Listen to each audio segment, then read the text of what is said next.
So grabe mga sangkay ang paghahalughog ngayon ng mga NBI at kapulisan nitong kay Atong Ang. At ngayon mga sangkay, ano ang balita?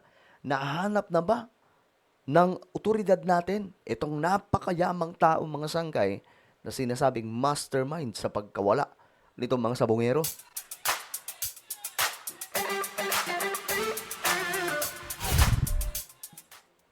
Hey guys, what's up? This is me. I'm back. So, napaka-controversial nitong ating pag-uusapan dahil nga po itong si Atong Ang mga sangkay, di umano ay hindi mahanap. Pero ngayon mga sangkay, tumitindi ang paghahalughog sa kanya. Ang tanong, nakita na ba? Mayroon na bang lead? Pag-uusapan natin yan at alamin po natin sa report. Anyway, bago tayo magtuloy-tuloy, sa mga hindi pa po dyan nakakapag-subscribe sa ating YouTube channel, tayo po ay 1.6 million na, no? Kaya naman, ano ba, kung gusto mong mapabilang sa patuloy na dumaraming mga solid sanggay at gusto mong updated ka lagi dito sa YouTube natin, makikita nyo po yung subscribe button sa baba ng video na to. I-click nyo lamang po yung subscribe, click ang bell, at i-click nyo po yung all. Sa mga nanonood naman po sa Facebook, i-follow nyo po yung ating Facebook page. Okay, mga sangkay, eto na.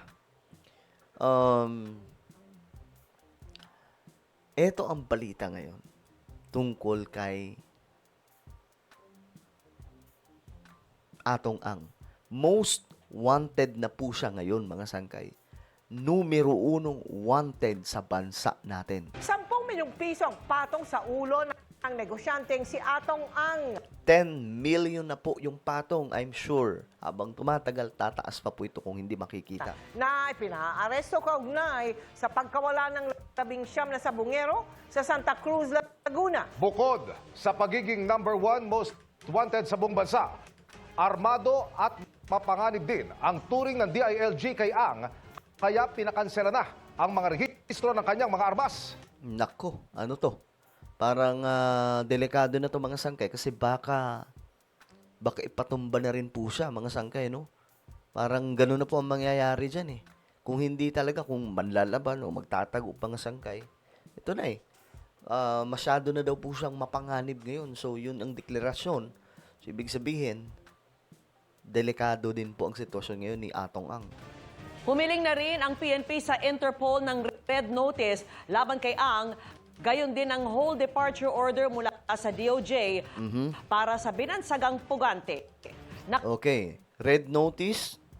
So, ibig sabihin ba, nasa ibang bansa na itong si Atong Ang? Katutok si Chino Gaston. Hindi lang basta most wanted sa buong bansa ang turing ngayon sa negosyanteng si Atong Ang ng Department of Interior and Local Government. Mapanganib na rin ang turing sa kanya dahil sa pagiging armado umano.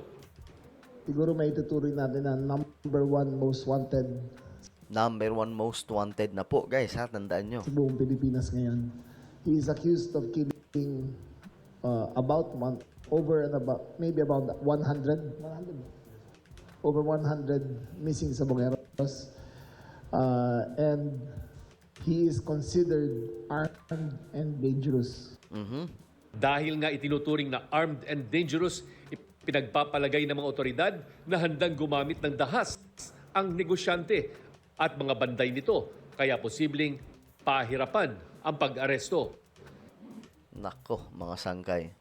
So, ibig sabihin din, nakita nyo yung pagpasok sa isang property ni Atong Ang ng NBI na talagang mga dekalibreng laruan yung dala, mga sangkay. So, talagang mismo sila, alam nila na delikado din ang mga pulis at mga NBI na naghahanap ngayon kay Atong Ang.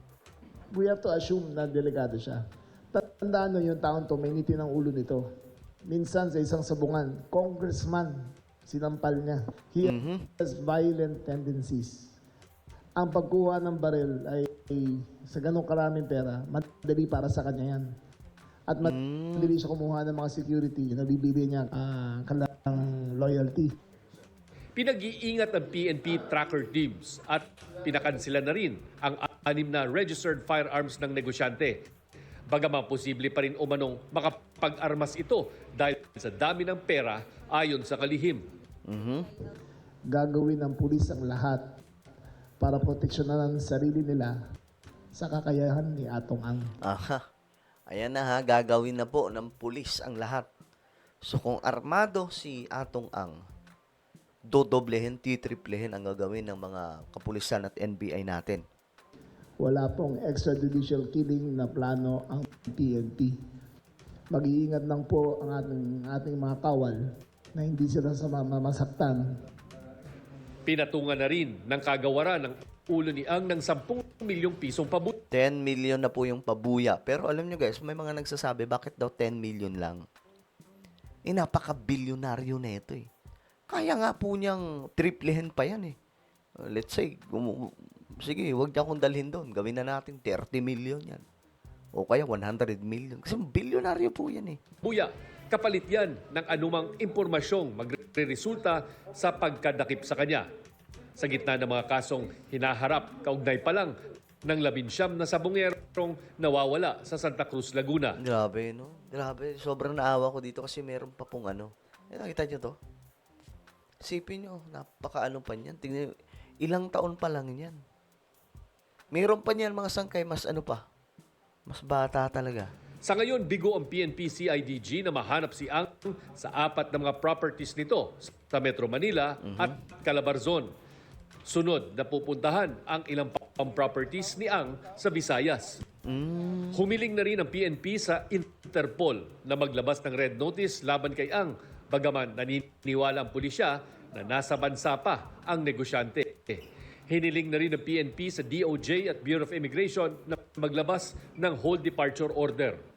In case na makalabas ng bansa si Atong Ang through the back door or wherever, other countries or the members of Interpol may arrest him. Pag-check Pwede pala yun. Bakit hindi ginagawa? Kaila ano, di ba? Kaila Harry Roque. po namin, wala naman po siyang recent na departure sa aming record. So, dapat nandito po siya. So, posible daw na nandito pa sa Pilipinas. Sa 18 akusado ng kidnapping with homicide and kidnapping with serious illegal detention, kaugnay ng mga nawawalang sabongero, 10 mga opisyal at dating opisyal ng PNP ang hawak ng PNP CIDG sa Camp Crame. Grabe, oh. Ganun ka ma-impluensya, mga sangkay. Tingnan nyo. Alam nyo, para po siyang pelikula, eh, no? Naalala nyo yung mga pelikula dati, mga Bong Revilla, na mga palabas, di ba? FPJ, mga ganyan, Cesar Montano, yung mga kalaban lagi, mga politiko, tapos may mga kapit sa loob, mga pulis. Alam nyo, parang ganito mga sangkay talaga. Ang 7 sibilyan naman na mga empleyado ni Ang sa Sabungan nasa kustodiya ng PNP CIDG Batangas. Para sa Okay. So, ito naman ngayon mga sangkay yung update, no? NBI, pinaigting daw po ang 24/7 na paghahanap kay Atong Ang. Fugitive from justice na si Atong Ang. 24/7 na ang manhunt operation laban sa kanya. Grabe. Ang detalye sa agenda report ni Ryan Reloban. 24/7, guys. Aminado ang NBI na malaking hamon sa kanila ang dami ng tauhan, pera, resources ni Charlie Atong Ang. Baka nga mas marami pa yung kunin niya na private army, di ba? Pero hindi raw titigil ang NBI sa paghahanap sa bilyonaryo gaming boss na may arrest warrant na kaugnay sa missing Sabongero case. We have no information to the effect na wala na siya rito. Precisely, meron tayong manhunt operations ongoing 24/7. Mas pinaigting at pinalawak na ng NBI ang koordinasyon sa mga regional office at counterpart agency para mas mabilis na matunton ang kinaroroonan ni Ang. Ayon sa NBI, si Ang na lamang ang natitirang personalidad na may warrant na hindi pa naaaresto o voluntaryong sumusuko. Wala tayong nare-receive any clearance sa aming community group or from Mr. Atman himself. But definitely, if it would be much appreciated kung advice na rin siguro surrender na lang siya para na rin gumulong na mas mabilis ang sasabihin. Batay sa impormasyong nakukuha ng NBI mula sa mga mapagkakatiwalaang source, nasa bansa pa rin si Ang. Okay. Mas lalo raw hinigpitan ng mga otoridad ang pagbabantay sa mga pantalan at paliparan para hindi makalabas ng Pilipinas. Para sa Okay, so ayan mga sangkay, wala pa rin. Olets pa rin po tayo kay Atong Ang. Pero, ayun na nga, mukhang delikado din dito ang situation ni Ang. Kasi, kung may private army siya, siseryosohin na po siya ng matindi ngayon. Mayayari po talaga siya dyan. Diba? Well, ano po ang inyong opinion tungkol dito? Tingin nyo, nasan si Atong Ang? Guys. Nasaan kaya? Nasa Pilipinas pa kaya? Comment nyo po ang inyong mga opinion. Meron po tayong YouTube channel. Dito po yung Sangkay Revelation. Hanapin nyo po ito sa YouTube ngayon din. Kapag nakita nyo na, i-click nyo po yung subscribe, i-click ang bell, at i-click nyo po yung all. Ako na po ay magpapaalam. Mag-iingat pong lahat. God bless everyone.